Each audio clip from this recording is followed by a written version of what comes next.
Homechoice International. It's a credit-based home shopping retailer that was relisted on the JSE in July 2014. Kind of like a company you would probably not have heard of unless you sit and watch daytime television, in which case you would have seen ads for some of their products. It's the old Homechoice one that used to have like a catalog, but now mostly does television ads and online. But wait, there's a lending business linked to this one. Market cap 3.5 billion rand, a PE here of 8.1, dividend yield of 4.7%. The lending business, talk to me about that. So they've got Homechoice, but then there's also FinChoice. So when you phone in and say, yes, I'd like to buy that exercise machine or vacuum cleaner, they say to you on the phone, well, would you like a loan? You can pay it off over a series of months, and then there's a whole process of signing people up for those kinds of credit facilities.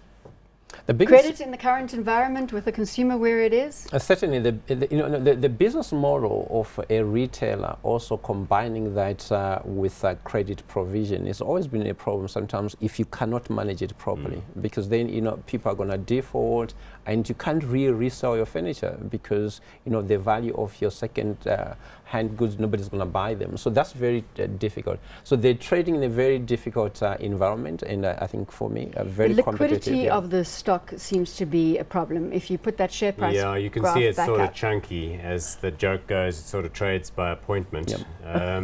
But that's because when they brought it back, Rick Garrett, who was the sort of founder of the business, or at least the guy that took control of it when it delisted, he somehow engineered his family stake to be in Malta.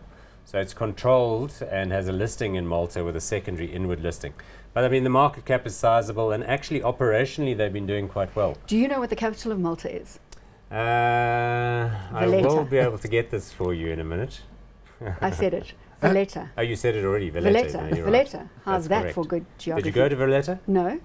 I just have been learning my Apparently geography. it's quite a cute place, a little bit dry and dusty. It definitely seems to be one of the places that we should.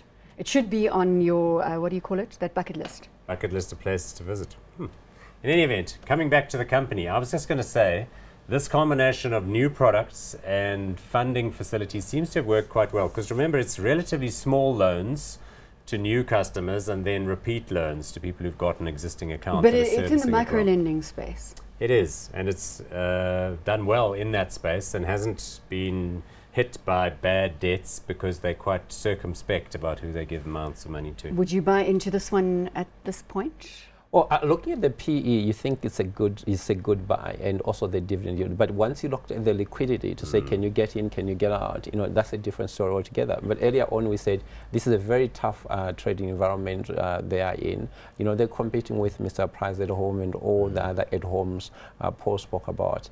I'll be very hesitant to get in, so I'll skip that. Not hot. Paul, yeah, I'd say pass. It's interesting because it's sizable, but I think it's not a great environment, and the liquidity will keep me away. So are you both categorically not hot? Not hot. Not hot.